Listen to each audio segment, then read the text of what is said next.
जय श्री राम भारतवासियों। मैं दिवाकर सिंह कुशवाहा वर्तमान भारत में आप सबों का स्वागत करता हूं। मित्रों, मैं आज जो वार्ता कर रहा हूं उसका सीधा सीधा मेरा विषय है भारतीय युवाओं को मैं कैसे सत्ता में भागीदारी दूंगा। सत्ता में कैसे भागीदारी दूंगा, इस विषय पर मैं वार्ता करता हूं आज, क्योंकि यह सही है कि हमारे भारत में बहुत सारे लोग अच्छे उपदेशक हैं जो यूट्यूब पर अवेलेबल हैं।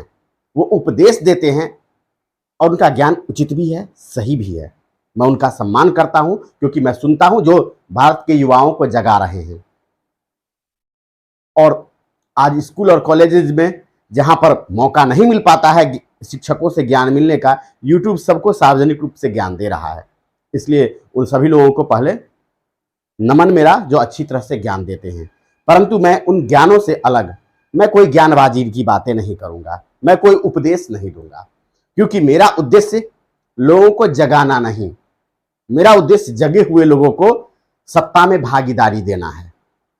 सीधी सी बात है, जो देश के युवा जो कुछ देश के लिए करना चाहते हैं, बिल्कुल उन लोगों की मैं बातें कर रहा हूं। जो लोग कुछ करना चाहते हैं अपने जीवन में, मैं उनको अवसर देने की बातें करता हूं। तो अवसर मैं दूंगा कैसे? अब इस विषय पर मैं आपको अवसर कैसे दूंगा कि आप अपने जीवन में, अपने जीवन काल में देश, समाज और दुनिया के लिए कुछ कर जाएं जो आप करना चाहते हैं। इसके लिए मैं बताता हूं, सबसे पहले तो मुझे सत्ता में जाना होगा। मुझे सत्ता में जाना होगा। अब सत्ता में कैसे जाना होगा, इसके लिए मैं और मेरा राजतंत्र में मैं बातें कर चुका हूं। मेरे राजनीतिक विचार वहां हैं। अब मैं बताता हूं कि आपको मैं सत्ता में कैसे भेजूंगा। मैं आपको सत्ता में कैसे भेजूंगा, इसके लिए मेरे पास एक अच्छी योजना है। जो भी व्यक्ति, युवा, खास करके युवाओं से मेरा निवेदन है कि जो राजनीति में जाकर के देश की सेवा करना चाहते हैं, तात्पर्य ये कि संसद में जाना चाहते हैं, विधानसभाओं में जाना चाहते हैं, विधान परिषद या राज्यसभा में जाना चाहते हैं, उसके लिए आप लोग राजनीति शास्त्र का अध्ययन कर चुके हो। यूट्यूब पर बहुत सारे लोग ज्ञान दे रहे हैं, आप उन्हें सुने, उनसे ज्ञान ले लें या पाठ्य पुस्तकों को पढ़ें और ज्ञान ले लें क्या किसके क्या कार्य हैं, कैसे अधिकार। लेकिन जो व्यक्ति सत्ता में भागीदारी चाहते हैं, उन्हें आर्थिक सहयोग और चुनाव लड़ने का प्लेटफॉर्म नहीं मिलता, क्योंकि जो पहले से स्थापित पार्टियां हैं, उसके स्थापित नेता आपको मौका नहीं देंगे। आपके ज्ञान की नहीं, आपके पास कितना धन है, कितना संपर्क है, इसका वैल्यू कोई भी पार्टी करती है, क्योंकि उसे अतिरिक्त मेहनत ना करना पड़े। लेकिन मेरे साथ ऐसी कोई बात नहीं। मैं कोई राजनीतिक पार्टी से जुड़ा व्यक्ति नहीं, मैं कोई कारपोरेट नहीं, मैं एक साधारण सा व्यक्ति हूं जिसे एक टीम बनानी है। और टीम बनानी नहीं है, ये नहीं कहूंगा कि मैं टीम का लीडर हूं। लीडरशिप मुझे बिल्कुल पसंद नहीं, लीडरशिप मुझे बिल्कुल पसंद नहीं, क्योंकि नेतागिरी मुझे आती नहीं, क्योंकि उसके लिए मन की मलिनता चाहिए, धूर्तता चाहिए, जो मेरे पास नहीं है। मैं सीधी बात करता हूं, मैं आपको धन दूंगा चुनाव लड़ने के लिए, सीधी सी बात है। अगर आप चुनाव लड़ेंगे नहीं तो जीतेंगे हारेंगे क्या? जीतेंगे हारेंगे वाली बात ही नहीं है। जब तक चुनाव नहीं लड़ेंगे तब तक जीत हार की बात क्या है। और अगर आप चुनाव लड़ने के लिए तत्पर नहीं है तो जनसंपर्क बना करके क्या कीजिएगा? वही पुराने घिसे पीटे जातिवाद, सांप्रदायिकता, देश का विकास जैसे भाषण में बातें करेंगे। इससे सत्ता मिलेगी या नहीं मिलेगी कोई गारंटी है नहीं, क्योंकि भीड़ में तो सब संघर्ष कर रहे हैं। अब रही बात, आप नॉमिनेशन करेंगे नहीं चुनाव का और किसी पार्टी के फेवर में या किसी के अगेंस्ट में, किसी नेता के अगेंस्ट में बोलेंगे, इससे आप सत्ता में तो नहीं चले जाते, क्योंकि आप किसी के पिछलग्गू बन करके किसी दूसरे का फ्री में नौकर बनते हैं, गुलाम बन जाते हैं। मानसिक गुलाम बना देता है नेता आपको। पॉलिटिकल लीडर आपका इस्तेमाल करता है और फिर चूसा हुआ आम की तरह कार्यकर्ता को फेंक देता है। लेकिन मेरी नीति में ऐसा नहीं है। मैं क्यों राजा और राजतंत्र की बातें करता हूं? क्योंकि राजा अपने समर्थकों यानी प्रजा का होता है स्वामी। जो मेरा समर्थक है, मैं उसी के हित की बात करूंगा। मैं उन लोगों के हित की बात नहीं करूंगा जिसने मुझे समर्थन दिया ही नहीं। मैं प्रत्यक्ष वोटिंग की बात क्यों नहीं करता? क्योंकि वोटिंग में जो जिसने मेरा साथ दिया या नहीं दिया बाद में कह देगा मैं आपका साथी था, मैं इसका वेरिफिकेशन करते फिरूंगा? नहीं, बिल्कुल नहीं। इसलिए मैं राजतंत्र की बातें करता हूं, मैं राजा हूं भाई, खुल के मेरा समर्थन करो। गुप्त मतदान की बात है ही नहीं। जो मेरा है मैं उसी का कल्याण करूंगा, जो मेरा विरोधी है उसका कल्याण क्यों करूंगा? फिर जो मेरे समर्थक है उनका उत्थान मैं कैसे करूंगा? बात इतनी सी है, समझ गए होंगे कि जो मेरा समर्थक है मैं उसी का कल्याण करूंगा, मैं उसी का सहयोग करूंगा। जो मेरा विरोधी है मैं उसका समर्थन नहीं करूंगा। इसलिए मैं लोकतांत्रिक विधि से बातें नहीं कर रहा कि मेरी पार्टी होगी कोई और उसमें लोग चुने जाएंगे वोटिंग से, जिसके ज्यादा समर्थक होंगे मैं उसको पद दे दूंगा। बिल्कुल नहीं भाई, बिल्कुल नहीं। एक व्यक्ति जो योग्य है, जो मेरा समर्थक है, मैं उसको फाइनेंस करूंगा, मैं उसको आर्थिक सहयोग दूंगा चुनाव लड़ने का। और चुनाव में जीतने और हारने का टेंशन मेरा, पैसा मेरा खर्चा हो रहा है, आपको डूबने की कोई जरूरत नहीं है। आप में बस करना क्या है, आपको करना क्या है, आप में जो योग्यता होनी चाहिए वो क्या होनी चाहिए। मैं सीधी बात करता हूं, मैं राजा हूं, मैं राजा बनूंगा, मैं चुनाव नहीं लड़ूंगा।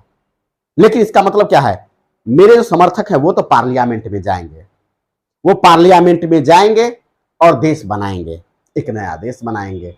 देश की कई समस्याएं हैं जिसको आप लिख सकते हैं कि आप उस समस्या का समाधान कैसे करेंगे।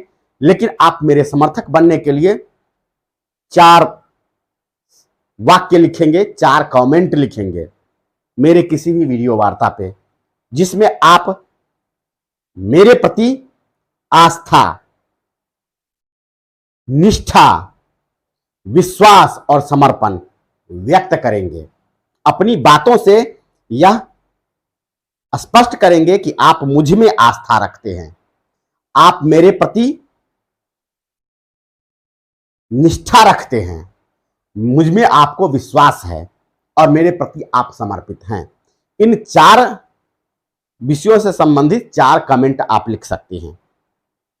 इस प्रकार से मैं आपको अपना समर्थक मानूंगा और मैं आपको चुनाव लड़ने के लिए धन उपलब्ध कराऊंगा और पार्लियामेंट में भेजूंगा। तो युवाओं, आप देशभक्ति करना चाहते हैं, देश सेवा करना चाहते हैं और संसद में जाकर के ही देश सेवा कर सकते हैं, क्योंकि आज सत्ता की चाबी संविधान में है। संप्रभुता पर मैं बहुत बकवास कर चुका हूं पिछली वार्ता में। मैं संप्रभुता बनूंगा, मूर्त संप्रभुता। मैं राजा शब्द का क्यों प्रयोग करता हूं? क्योंकि आप संविधान के सामने कोई गुहार लगाइएगा, उससे आपके अधिकार बहाल नहीं होंगे। आपको संविधान धन नहीं उपलब्ध करा देगा कि आप चुनाव लड़ सकें। आपको संविधान खुद में परिवर्तन करने की अनुमति नहीं देगा जब तक आप संसद में नहीं जाएंगे। इसीलिए मैं आप लोगों से एक निवेदन करता हूं, आप मेरा साथ देते हैं तो मैं आपको संसद में भेजूंगा ताकि आप संविधान में वह संशोधन कर सकें या संविधान की ताकत आपके हाथ में आ सके, ताकि आप देश के लिए नीतियों का निर्धारण कर सकें और देश के विकास में आप अपना योगदान अपनी इच्छा से कर सकें। आप अपनी इच्छा से तभी देश में योगदान दे सकते हैं जब आप सांसद हो, नहीं तो आप एक विद्यार्थी बनकर के, एक सरकारी कर्मचारी बनकर के सिर पटकते रह जाइएगा, कोई सुधार नहीं कर पाइएगा।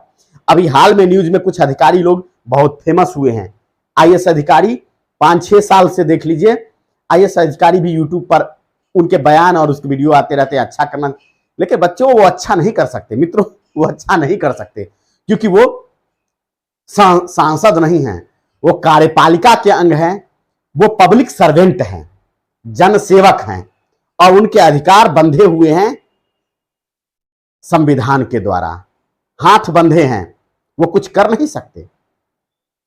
एक आईपीएस अधिकारी भी जब उसके हाथ में पावर आती है, पावर आ जाता है, उसके हाथ में शक्ति आती है, प्रशासनिक शक्तियां, फिर भी वह अपराध पर नियंत्रण नहीं कर सकता। मान लीजिए कि आप किसी जिला के एसपी हैं, सुप्रिटेंडेंट ऑफ पुलिस हैं, लेकिन अगर वह अपराधी को आप जिसको पकड़ना चाहते हैं, जिसको दंड देना चाहते हैं, वह अपराधी दूसरे राज्य का है, आप अपने स्तर से उसे चाह करके भी, यद्यपि आप जिस राज्य से हैं उसको अच्छी तरह से जानते हैं कि वो आपका पड़ोसी है, वह अपराधी है, लेकिन आप उसे कुछ नहीं कर सकते क्योंकि आप जिस जिला में हैं उसमें आपको पहले अपनी ऑफिशियल जिम्मेदारियां भी हैं। जो वहां की जिम्मेदारी है उसे निभा सकते हैं। आप पड़ोसी गुंडा को नहीं पकड़ सकते। यह संविधान की व्यवस्था है। और किसी भी अपराधी को आप व्यक्तिगत रूप से जानते हैं या अपराधी है, फिर भी वह न्यायालय में सिद्ध नहीं कर पाइएगा आप कि वह अपराधी है, तो आप कुछ नहीं कर सकते। तो यहां संविधान का एक घनचक्कर है। इससे आसान है कि आप संसद में जाएं और वहां पर ताकत अर्जित करें। आप सांसद हैं तो आप किसी अधिकारी से वही काम करवा सकते हैं कि आपका पड़ोसी गुंडा है, उसको आप किसी अधिकारी से करवा सकते हैं काम। तो इसीलिए मैं आप लोगों से कह रहा हूं कि मित्रों, अगर आप सही में देश की किसी समस्या का, एक ये उदाहरण मैंने अपराधी का दिया, कि किसी भी समस्या का हल करना चाहते हैं तो आपको सांसद होना आवश्यक है। अगर राज्य स्तर पे आपका विधायक होना आवश्यक है, तो मैं विधानसभा स्तर पे और लोकसभा स्तर पे चुनाव लड़ने के लिए आपको धन उपलब्ध करवाऊंगा। क्योंकि आप विधानसभा और लोकसभा के सदस्य बन जाते हैं तो राज्यसभा और विधान परिषद में भी आप अपनी इच्छा के लोगों को पदस्थापित कर सकते हैं, उन्हें चुन सकते हैं, और तभी आप एक टीम वर्क करके ही देश का विकास कर सकते हैं। तो मित्रों, ज्यादा उपदेशबाजी नहीं, सीधा सीधा बात है कि आप मेरे प्रति आस्था, निष्ठा, विश्वास और समर्पण व्यक्त करें। मैं आपको चुनाव लड़ने के लिए धन उपलब्ध कराऊंगा, और जब तक आप चुनाव लड़ेंगे नहीं, तब तक आप सांसद बनेंगे नहीं, तब तक संविधान की ताकत आपके हाथ में आएगी नहीं। लेकिन ये सारे विचार मेरे हैं, और मेरे राजनीतिक विचारों को सुनने के लिए और जानने के लिए आप मेरी पिछली वीडियो वार्ता को सुन सकते हैं। तब तक के लिए आप सबों को धन्यवाद मेरी पूरी वार्ता सुनने के लिए। नमस्कार। जय श्री राम।